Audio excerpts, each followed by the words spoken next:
Ecclesiastes chapter 11, verses 1 through 10. Cast your bread upon the waters, for you will find it after many days. Give a portion to 7, or even to 8, for you know not what disaster may happen on earth. If the clouds are full of rain, they empty themselves on the earth. And if a tree falls to the south or to the north, in the place where the tree falls, there it will lie. He who observes the wind will not sow, and he who regrets the clouds will not reap. As you do not know the way the Spirit comes to the bones in the womb of a woman with child, so you do not know the work of God who makes everything. In the morning sow your seed, at the evening withhold not your hand, for you do not know which will prosper, this or that, or whether both alike will be good. Light is sweet, and it is pleasant for the eyes to see the sun. So if a person lives many years, let him rejoice in them all.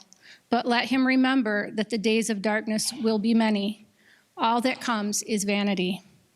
Rejoice, O young man, in your youth, and let not your heart cheer you in the days of your youth. And let your heart cheer you in the days of your youth. Walk in the ways of your heart and in the sight of your eyes. But know that for all these things, God will bring you into judgment. Remove vexation from your heart and put away pain from your body, for youth and the dawn of life are vanity.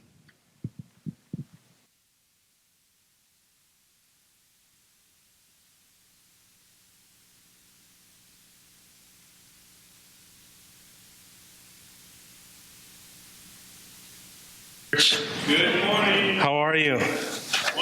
Great. So, if you're new here, I just want to say welcome. We just encourage that you would join us on a rainy day in the midst of all that's going on in the world. I just want to be honest up front. The pastor should always be honest. But specifically right now, this week it's just been, with everything going on in the world, I just felt like a heaviness this week. I felt like, there's so much going on in our culture, and it just at times can seem, like, man, I feel like the enemy's winning, and I feel like the world is just kind of in an utter turmoil and chaos, and this isn't overly political when I say that. I'm just saying, no matter what side of the political spectrum you find yourself on, I think everyone can just say, hey, what's going on right now? It's just weird. And there just seems like uncertainty, and there just seems like there's things up in the air, and it just, for me, like that, I don't feel good when I have that kind of feeling of uncertainty. But then in the last couple of days, I've been getting ready for this message, and honestly, the text just got me excited. It got me to the point where it's like, man, Satan, I want to throat punch you. That's where I felt like I was coming into this morning. It was just like, okay, Satan, it's go time. Let's drop the gloves and let's just duke it out, And so that's kind of, just so you know where I'm coming from today. You might see kind of a little extra, just kind of, but that's where I found myself. But this morning or this afternoon, we have membership class. And maybe, this is free. This isn't part of the message, but part of, I was thinking is like sometimes people wonder, what's the importance of membership? Or, I don't really see a framework for membership in Scripture. And I think there's definitely verses in Scriptures that you could go to that would say, hey, no, you're called to be a family. You're called to be a part of this. But I wanted to read you something from Ephesians 4 that I've been dwelling on in verses 11 and 12. It says this, Paul's writing to the church at Ephesus, and he says, and he gave the apostles, the prophets, the evangelists, the shepherds, and teachers to equip the saints for the work of ministry, for the building up of the body of Christ. Now, if I read that scripture to you and I ask you, okay, hey, what's my job? If you were to hear that passage, go, okay, what's my responsibility? Well, your response should be, well, you're the evangelist, the shepherd, the teacher. So your job is to equip the saints. What's your job? What's your job? Because there's two jobs that are being talked about here. My job is to equip the saints to preach the Bible, and that's my conviction. Every week, what you'll hear from me is the Bible. And the day that that comes where I'm not doing that, fire me. And I'm being serious. But you have a job. And it's to do ministry, to build up the body of Christ. And so you've been called to be just a part of this as I am, if not more so. That the ministry and the building up of the church would actually be relying on you and not me. My job is to equip the saints to teach the word in season and out of season. I'll do it. But every one of us have a job. We've all been called to be an active member of this church. If you're a believer in Jesus Christ, you've been called into this. You've been called to make an investment.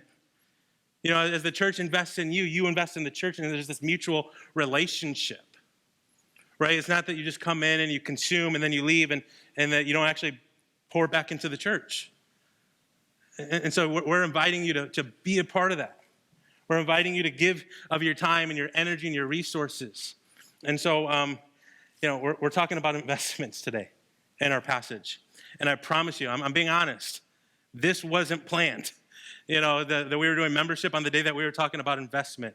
But God does some really cool things that way, right? Where even beyond your planning, he knows what's best, and he knows, hey, this is the day you should be talking about investment. If you're with us for the first time, we've been traveling the last 6 weeks in this book called Ecclesiastes, written by King Solomon, king in Israel. And he's an old man at the point of him writing this, but he's looking back at Israel as an old man with perspective.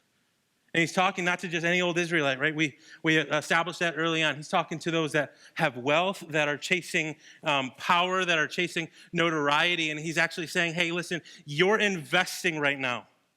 You're investing because you believe that, hey, if I get money, if I get wealth, if I have fame, then that my investment will have a good return. And the whole book of Ecclesiastes so far has just been Solomon saying, no, like you think that the return is going to be better than it is, but I'm telling you, hey, I've had it all. I've had bigger parties than you'll have. I've had more sex than you'll ever get, and I've got bigger bank than you'll ever aspire for.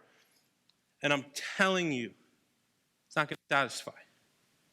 And so, right, we've established he's not this guy that's been rejected. He's not a guy that lost his job. He's not a manic depressant. He's a guy that's actually probably a celebrity. And we live in a culture today where we have so many celebrities that are continuing to echo what Solomon said 3,000 years ago. It doesn't satisfy.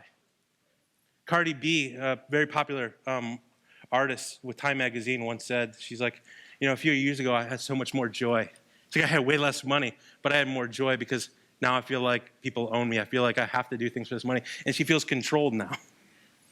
She feels like her pursuit of fame and wealth that she thought it was going to bring some sort of joy. She's like, no, it didn't bring that. Or, I shared a Jim Carrey quote. He said, I wish everyone could become rich and famous so they could see that it wasn't the answer to anything. And Tom Brady on a interview with 60 Minutes said, I've got Super Bowl rings. I have a model wife. I have everything that you think that you could want. And he said, I just lay up at night thinking, is there more? Is there more? And this is the people that we've kind of elevated in our society, the people that we've said, hey, you're rocking, you have what we want. And just like Solomon, no, trust me. This isn't what you want to invest your life going for, because every one of us, our life is an investment. And we're going to invest in something. And that's what Solomon is going to teach us today. And so we can trust Solomon, right? When it comes to the idea of investments, he's done pretty well for himself. But it's also that he's just a really wise guy. I've shared, he's the wisest man outside of Jesus to have ever walked the face of the earth. Maybe you say, okay, how do you know that? Well, in 1 Kings 3, Solomon's dreaming. God comes to him in a dream and says, hey, whatever you want, ask, and I'm going to give it to you. Imagine that. Like, this is like real life magic and a genie kind of thing. Like, God comes to Solomon and says, what do you want? I'll give it to you. Suppose you go to take a nap this afternoon and you're sleeping and God comes and says, hey, whatever you want, I'm going to give it to you. What would you ask for? Well, Solomon says, hey, Lord, I could take some of that wisdom. Some of that wisdom you got, if you got a little bit extra, and give it to me. And God gives him that wisdom. And he obviously uses, because he's a wise guy, makes a lot of wealth for himself. But in the end, he's saying, hey, this is not what satisfies. If you've been venturing along with us for these 6 weeks, I've been enjoying Solomon's wisdom. We talked about how he's like this grandpa figure at the coffee table with us on Saturday morning in his pajamas, and he's just sipping the coffee and letting us know about the war stories. But today he's going to kind of move from being this guy who's a grandpa to kind of like a financial advisor. Don't let his Saturday morning PJs fool you. He's got a suit in the closet and a bigger bank account than you could imagine. And he's going to actually step in and say, hey, you want to talk about real investment. We want to talk about how you should actually live your life. I'm going to tell you exactly how you should invest. And so, I almost feel like Joseph Laslett should be preaching this morning because, he's a wealth management advisor and this is what he does. But, I do want to appeal to Solomon because he's just a guy who's had it all. As a kid, I don't know about you, I was really fascinated with the idea of money. I had allowance, $2 a week, take out the trash, empty the cat litter, just kind of the little menial task. But, it was a way to get some money, and I just loved money. And so at that time, I thought that a $5 bill made you rich. It was like the Abe Lincoln crisp. It just looked way better than a pesky George Washington. But now that I'm older, I'm finding myself back in the place where I think a $5 bill makes you rich. That's a drive-through menu kind of thing. Like, hey, I don't have to solely get dollar menu. I can get something a little nicer than that. But, as a kid, I like to talk about money. I like to think about money. And I used to always ask my mom, I go, Mom, is Grandma rich? Because, Grandma, she liked to shop. Money never seemed to be a concern. But how your parent always tells you about your grandparent, what is the line? It's, Grandma's not rich, Grandma's comfortable. Like that upper middle class line, right? You don't say that we're rich, we're comfortable. And so that was the line. But, even though I aspired for money and I liked money, now that I'm an adult, I never pursued any sort of career that had mega earning capabilities. Before God called me to be a pastor, I was wanting to be a law enforcement officer, and I totally respect our law enforcement agencies. Very honorable profession, and cops do well for themselves. But I don't think anybody becomes a cop saying, "Oh, I'm going to be on the fast track to becoming a millionaire." It's just they do well, but they're not mega earning capabilities. And so, in my adult life, I wanted to be a law enforcement, and now I'm a pastor. And so out of the career fields that you could choose, neither of these are mega earning capabilities. Nobody goes into these saying, I'm going to get wealthy quick. So in the midst of that, though, our wealth in society today, we oftentimes elevate certain things and other positions, and that's where we kind of place our wealth in. And so we think that, hey, we can chase these, we can pursue these things to get money. But as a kid, I was really fascinated, but I never went towards those career paths. But one thing that I did do in the summertime, I started TRW lawn mowing service. But it was just, small operation. We didn't even have a bookkeeper. It was just me. And so, I would go around, I think I cut for $20. So, we undercut the big guys. We were trying to put them out of business. And then once we had all the business, we were going to be booming. So I just, as a high schooler kid, that's how I would get money. But then what I did was I took the little bit of money I had and I invested it. There's this thing called Craigslist. Anybody ever hear of it? So Craigslist, even at that time, was shady, right? It's not that it's not shady now, but it was really shady then. And so it was in the midst of the time where the Craigslist killer was on the loose, and they made a whole movie about him. So I would take this little bit of money, and I would buy things that I thought that I could flip. I was like, okay, if I buy this, I could easily get a return. I could easily make money if I buy these things. And so, not to be rude, but if those keys, if we could just stop that, thank you. I would look at, do these Craigslist things, but because of everything that was happening, I knew that my folks wouldn't want me to do that. And so instead of waiting till they said no, what I would do was I would sneak out at night. So I would deal with the people over email or text and say, hey, can you meet me up at this middle school? Like that's shady. Looking back, like I'm the shady guy in that situation. Hey, you can't meet at my house, but I would love to meet you at this middle school in the middle of the night. So I knew my parents wouldn't be cool with that, so I would go up and looking back, that's so dangerous and so dumb. But it was a way to flip and make money and use an investment. The only way I got found out was because I was actually trying to sell my parents' car. Where I did a little bit of research, and I was like, okay, I could upsell this thing. I know for sure, Jeeps at this time were, way more, they held their value. I was like, we could sell this thing. And so I put it up, and I told my parents about it. I said, hey, don't be freaked out, but your car's up for sale right now. And I think that we can make some money on this thing.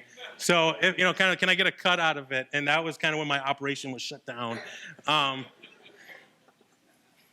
But I say that, and in a way, it's like, okay, I made a little bit of money. But there are real investments that will make you a lot of money. There are real investments in this world that if you take the little bit of money you have and you say, I want to invest it, there are ways to make big money. The other day I was on Facebook and I saw this meme and it said, if you could travel back in time about 20 years and you could tell yourself 3 words, what would you say? And it was invest in Amazon. And so about that, Amazon had their first initial public offering on the NASDAQ on May 15th, 1997 at a price of $18 per share. So if you would have invested 10 grand at that time back in 1997, in May of 2020, you would have made $12 million. But I don't know anybody that's standing there going, hey, this small book company, let me throw 10 grand towards that because that's going to blow up. But if you would have said, hey, I'll throw $100 towards it, you would have made $130,000. There's ways where you can actually invest and make wise investments and make some bank. And while there's a lot of good investments out there, there's also a lot of bad investments out there. Right, and I'm not here to judge you or tell you how you should spend your money, but some people, they get their paycheck, they go and work, and then they take their check and they go buy lottery tickets, they gamble with it, and that just doesn't seem like a wise investment. You hear the occasional story of somebody winning big, or I won, and this is how my $2 made me $50, and it's like congratulations, but I've heard way too many more horror stories of loss with gambling than I've ever heard with winning.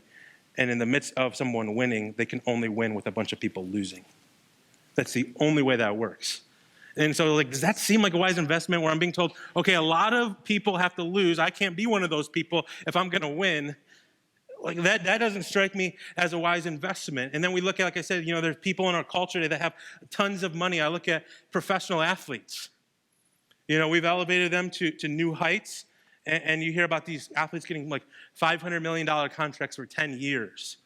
And that's just like playing contract. That's not like endorsements. That's not other deals that they have on the side. Like that is big time money. And ESPN has this whole 30 for 30 special about athletes who made it big, who won big, who had tons of money that are now bankrupt. Right, where they've been given all of this money, and then they've squandered it, they lost it. And so Solomon today is going to say, hey, you know what? Your life is just like that. He's saying you're that football player that's got 500 mil, and you've been given such an enormous amount of a gift, and you're going to invest it in things. And at the end of the day, there are going to be some investments that make you, some good joy. But then you're going to have some investments that are going to make you bankrupt. And so you can say, hey, we need to be careful of what you're going to invest your life in. There are going to be moments that you're going to lead that path that will lead to undeniable joy. But if you go this route, those are going to be the things that at the end of the day, you're going to say, how did I have all of that? Now I have nothing. You get to the end of your life and you say, wow, I had that gift, and what did I do with it? There seems like there's nothing to show for it. And so here's what we need to grab this morning. There's no greater certainty, no wiser investment than when your life is in the hands of God. This is the investment that Solomon is going to drive after. This is the investment that he's going to, if you miss everything else, grab a hold of this, because this is an investment that's worthy of your life. To put your life in the hands of God and say, I'm yours. Use me however you want to. And why I'm excited about today and why I'm excited about this text is because, okay, you can invest in a relationship with God, or you can invest in the things of this world. And like I said, there is so much uncertainty in our world right now. There's so much chaos in our world right now that I don't feel like this is a hard sell. I don't feel like this is a complicated, okay, should I invest in the world where I've experienced so much doubt, where I've experienced so much pain, where I've experienced so much hurt, or should I invest my life in God, who has a track record of so many faithful people who at the end of their lives are excited to be in the presence of God? Where I can look at the scripture where Paul says, for me to live is Christ and to die is gain. To actually be at a point where you have invested your life, where you say, whether I'm here or I'm gone, it doesn't matter, because there's actually better. Like, that's an exciting place to be. And it's explained when you're living your life and you're in the hands of God, you are in a safe place. There's not a wiser investment. And so we're going to get the greatest ROI when we live this way. Your greatest return is going to be living this way. And it won't be because there's streets of gold. It won't be because there's mansions, or it won't be because of the crowns. It'll be because of Jesus. The glory of heaven is that Jesus is there. The gift of the Christian life is that through Jesus, a relationship with him, you can be reconciled to God for eternity. And so investing into that relationship, it just seems like a wise investment, but we're going to allow Solomon to lay down this truth. Remember, he's putting the tie on, he's getting the jacket on, and he's saying, we got to meet Israel. And we're gonna be a fly on the wall in that meeting. We're gonna sit down as Solomon instructs Israel about investments. And so, we're gonna learn about the deal of a lifetime. And so my first point, if you take notes, is Israel, make sure you play the long game. Ecclesiastes chapter 11, verses 1-4 says this: cast your bread upon the waters, for you will find it after many days.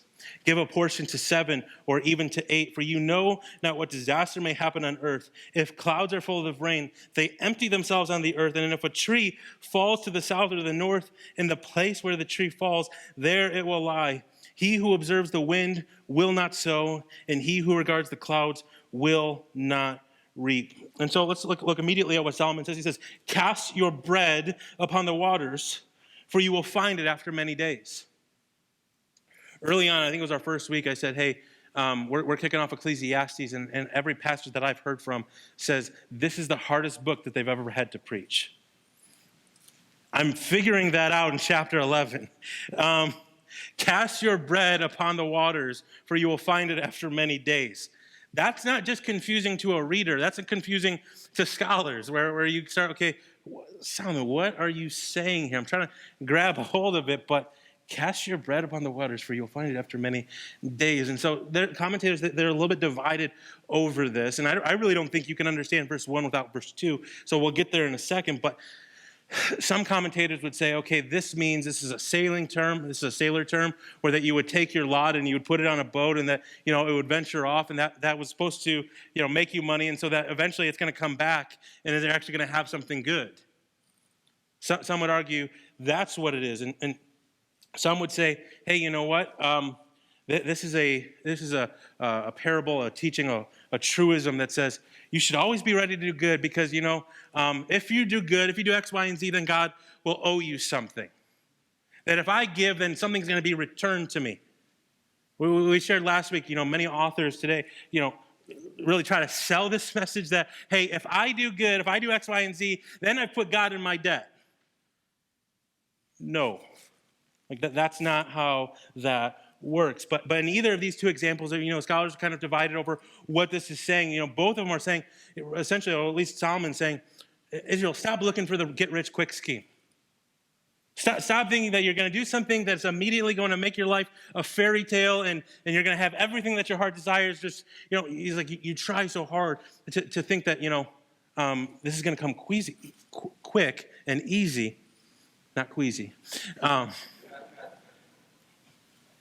But Solomon is saying, hey, the good things in life aren't going to come quickly. That if it's worth something, it'll take time. And so I think we're really going to flesh out what he's saying in verse 1 after we go through verse 2. Then Solomon says, give a portion to 7 or to 8 because you do not know what disasters are coming. Again, Solomon, what are you saying, dude? He's like, give a portion to 7 or even 8, because you don't know what disasters are coming. And so, again, people are divided over what does this mean. And some would say, hey, give to 7 or 8. As he's saying, spread the wealth. Don't invest all your things in one basket, because if you do, if you put everything in one basket, what happens when the disaster comes that you weren't prepared for? It's like, okay, then it's all lost. But if you spread it, you're still in kind of a decent space. And then some would say that this is Solomon talking about generosity, that, hey, be generous to people, give to 7 or 8 people, because you just don't know when, they're going to, if life goes hard and you need somebody to give to you, then you prepared yourself, that people will take care of you when the disaster comes. I definitely don't agree with that take on it, because it's just not consistent with what the Bible teaches about Christian generosity, right? That Christian generosity isn't that you give to somebody in hopes that you've put them in your debt and that one day, if you need to, you can call them up and say, hey, remember I did that for you? You owe me now. That's not consistent. Jesus says this in Luke chapter 6, verse 34 through 35. It says, and if you lend to those from whom you expect to receive, what credit is that to you? Even sinners lend to sinners to get back the same amount, but love your enemies and do good and lend, expecting nothing in return. And your reward will be great, and you will be sons of the Most High, for he is kind to the ungrateful and the evil. Notice you don't see Jesus say, hey, lend to someone and expect something to return. He says, no. He's like, that's what sinners do.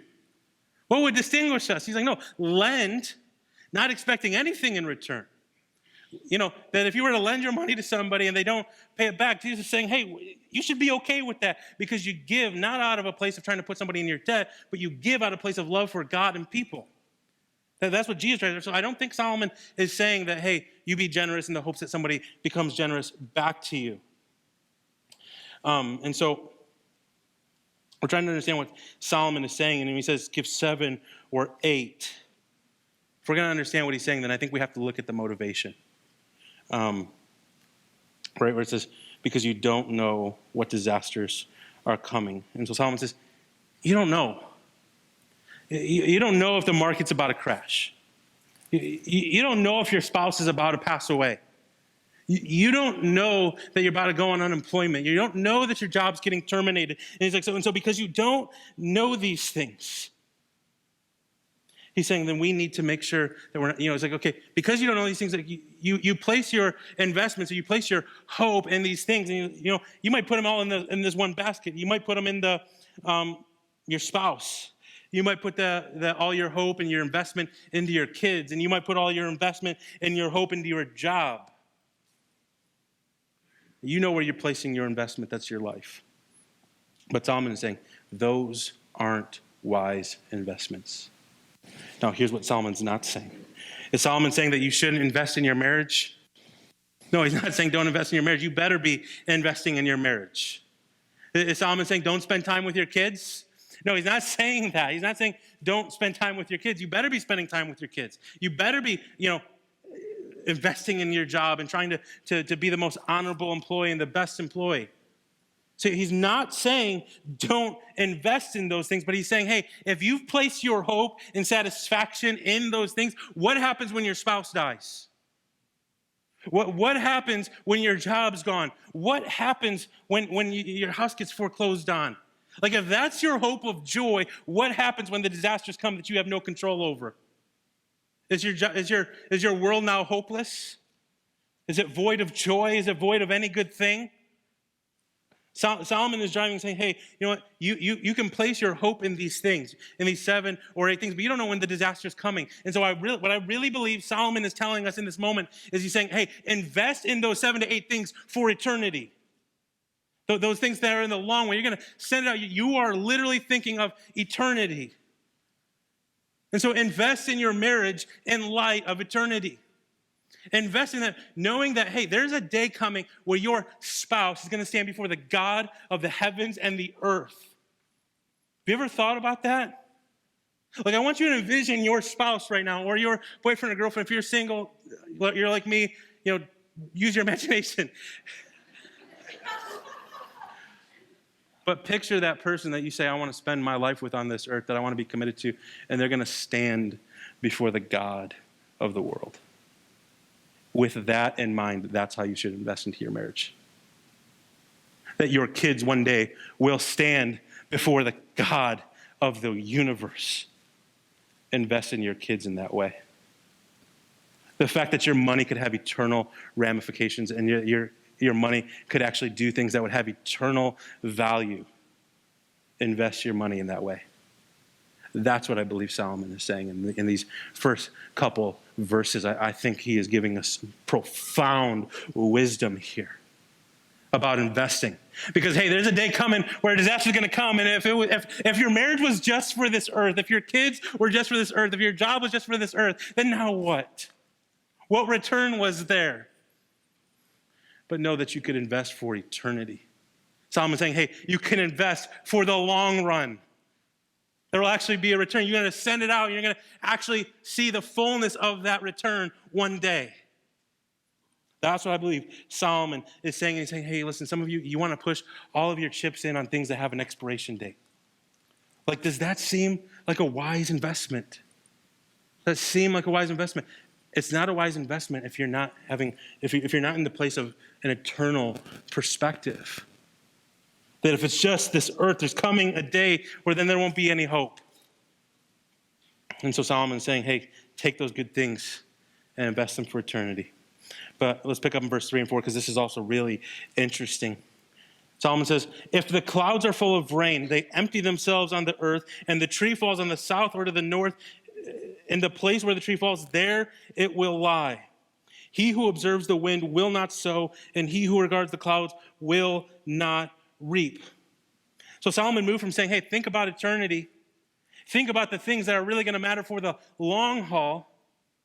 Because, hey, he's like, think that way because there are things that are foolish. There are things that are unwise to invest in here. That there are things that are outside of your control. The disaster, right? Nobody plans for the disaster. Nobody gets $500 million and thinks that one day they're going to be bankrupt. He's like, well, you don't plan for that. But then he's going to move and say, but there are some things that are inevitable, right? That if a cloud is full of water, rain's coming down. That if a tree falls, it ain't moving.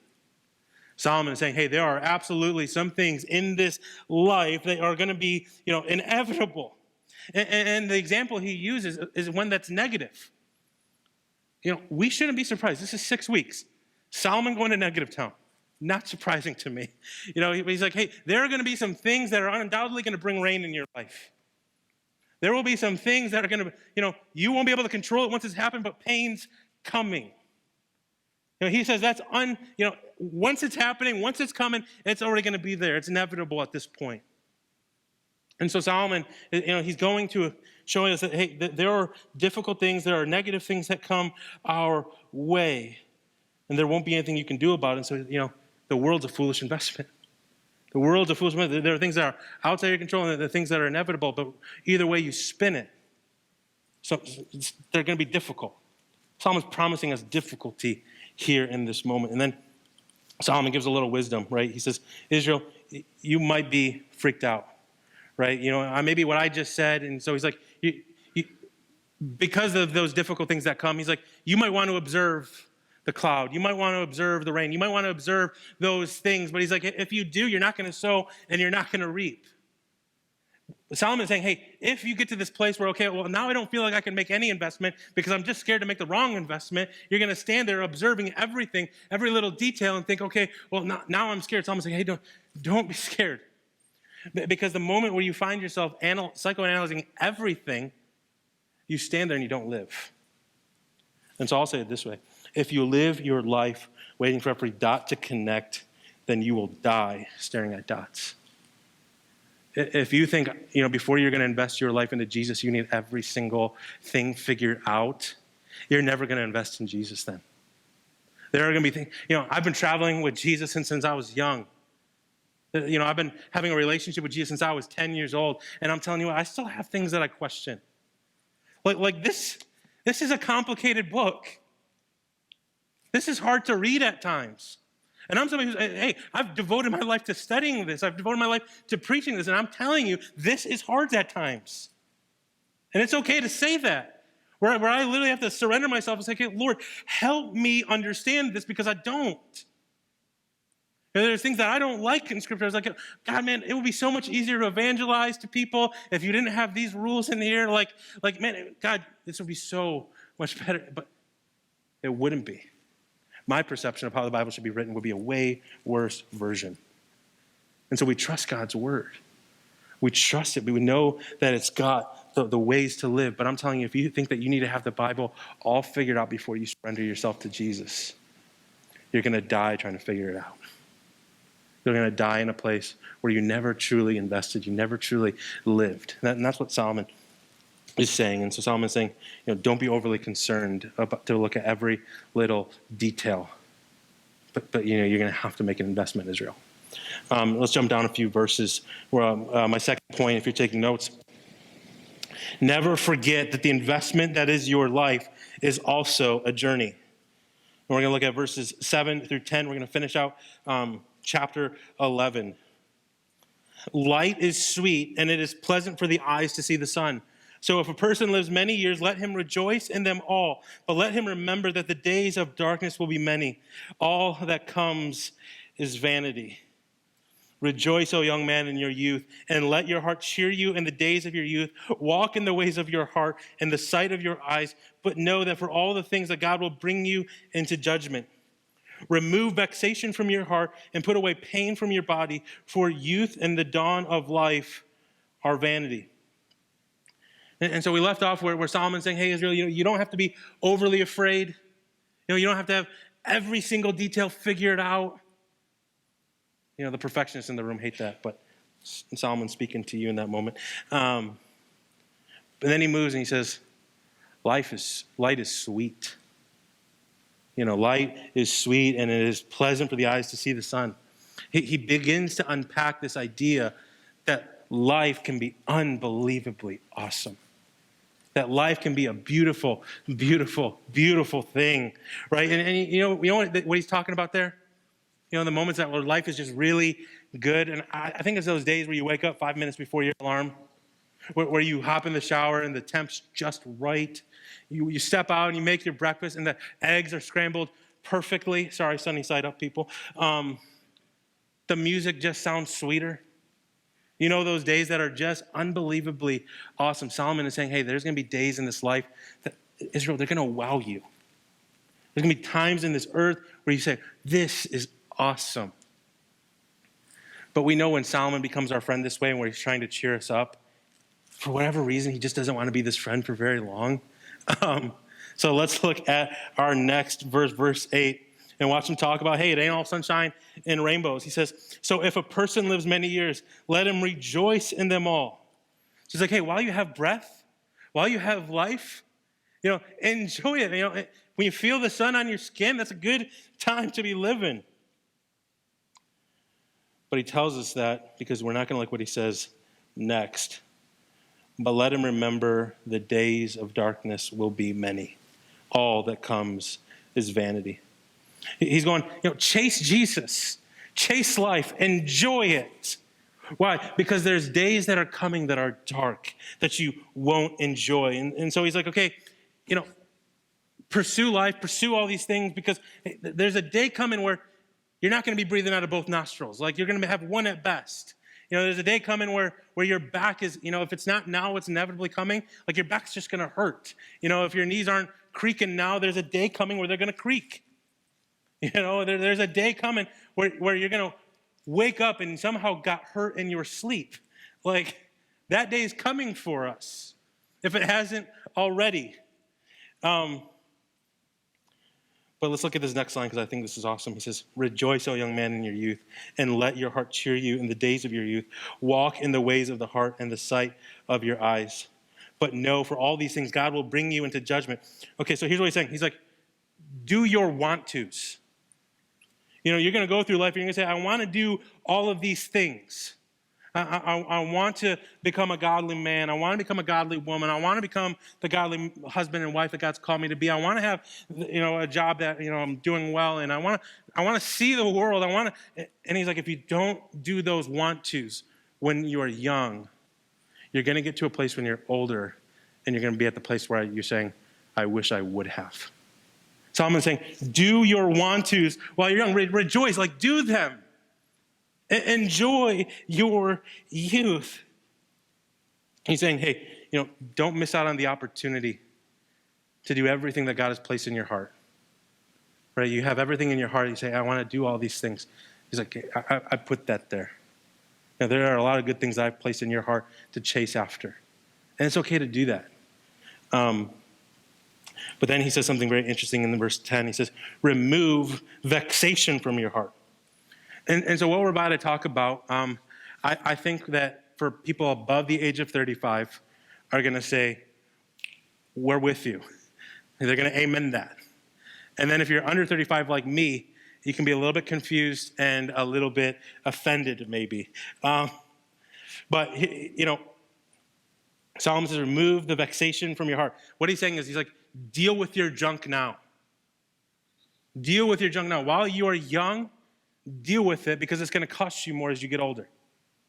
Right? Like that stuff that you experienced maybe when you were a kid or in high school or, whatever traumatizing experiences that you had. He's like, deal with it now. Because when you get older, this is only going to cost you more. And so the last 5 years, I've had the opportunity to be really involved in college young adult ministry. And so, across Metro Detroit, just a lot of young adults have relationships with. And here's what I know about 20-somethings right now. Here's what I know about 20-somethings. This is bona fide fact. There are a plethora of 20-somethings that are being destroyed by lust. Like it is consuming them. It is destroying them. And if we don't deal with it now, it's going to become destructive later. And this is what we'd always, no matter what data you would show, no matter what stories you would share, you would say, hey, this is why you shouldn't be sleeping with your boyfriend or girlfriend because in the long run, this is the pain that you're going to experience. And I know you say you love them, but here's this is just some wisdom that we can offer you from the Word of God. And this is what I know about 20-somethings. They'll hear you. They'll say, I know, and nothing will change. What young people have to learn, I have to learn. Sometimes they have to learn by experience. We can hear all the truth. We can know all the truth. But there's a difference between knowing intellectually and knowing experientially.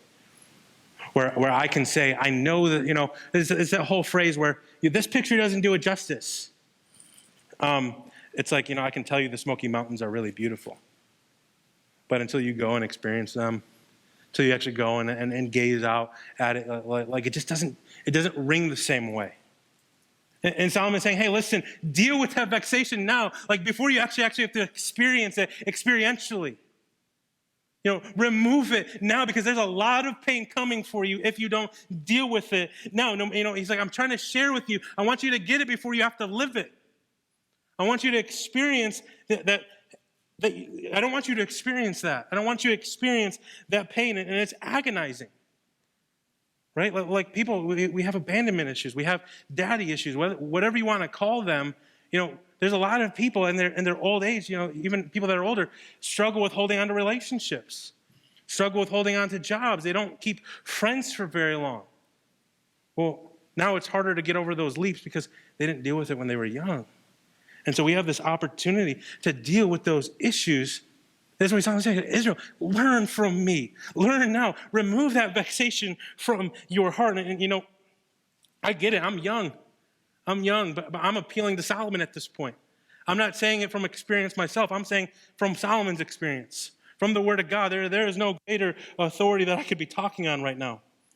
And so, you need to remove it and not the lame attempts that many of us try to do. Like I'm not, we try to pull up the weed and we don't actually really try. We tried one time, and I'm not even a farmer, but to pull out a deep-rooted root, you're not getting it on the first pull, right? Like there's going to be true work that needs to be done. But then he says in the next line, the next part, and put away pain from your body, for youth and dawn are vanity. I've noticed some things as I've gotten a little bit older.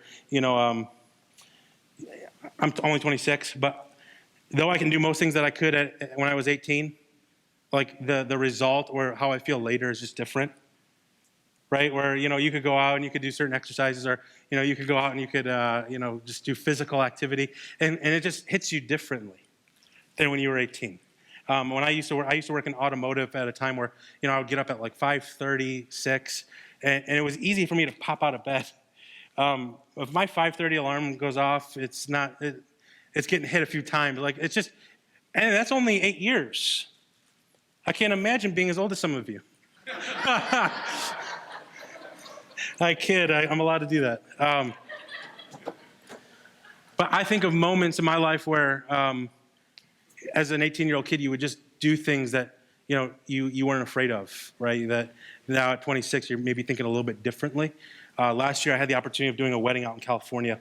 And while I was out there, we did a little quick trip to Lake Tahoe. And while we were in Lake Tahoe, we went on this boat and went out in the water. And there was actually a place where we could cliff jump. And so there was other guys getting out of the boat. And I was like, I don't really want to, but I just can't be the lone guy sitting in this boat. It just don't work that way. So I get out and I join the guys. And it's not not a huge cliff, but I am standing up there thinking hey, if this doesn't go right, what's going to happen? And, if I was 18, I think I wouldn't have thought that. I think at 18, I would have been really dumb and done something even dumber than jumping off of a cliff. And so what I think Solomon is saying is hey, when people are young, you don't realize that your hips are the only hips you got. I won't always be able to do this as smoothly. Your knees are only going to be your knees once. Your back will only be your back once. I think what he's asking us to be is a wise steward of your body. And I think he's saying that because, hey, you have one shot at this investment called life. And you want to take care of yourself, and you want to leverage. You want to be able to be in good health because you want to leverage those things for eternity. Right? All these other good things, all the things, he's like, hey, you can't do that if you're not well. And so I think Solomon gave us some major, profound insight today. But I also think, he's saying there's all these things under the sun that you can invest in. But you want to invest in them for above the sun. Right? Not for this earth, but the things that are coming later. And so if you don't know Jesus today, I want to introduce you to the greatest investment that you could ever make. That if I could give you, I'm going to give you 7 words. 7 words now that in 10,000 years, if you don't have that relationship with Jesus, you'll come up to me in heaven and you'll say, you gave me the most profound wisdom that I ever could have heard. It would be better than investing in Amazon 20 years ago. These 7 words are going to do you good for eternity. Push all of your chips in on Jesus. To put all of your life in on Jesus. There is no greater investment. That if you're going to live for eternity, you need to invest this way in a relationship with Jesus. There's no greater investment. And it comes by surrendering your life to the King of Glory, Jesus himself. And so that's confession with your mouth, saying, Lord, I am surrendering myself to you. I give my life to you. I'm all yours. Take me, use me. But ultimately, Lord, I want this life to impact the next one. I want my life, my friendship, my family, everything that I live for in this earth to matter 10,000 years from now. And so think about your family through the lens of eternity, knowing that they're just going to stand before God one day. Think about your friends and think about how they're going to stand before God one day. And live and invest that way. That's how we should. That's Solomon's message for us today. You're only going to have one life at this. Only one life. It's going to soon be gone. And what you do for Jesus is going to matter for eternity. Let me pray for us.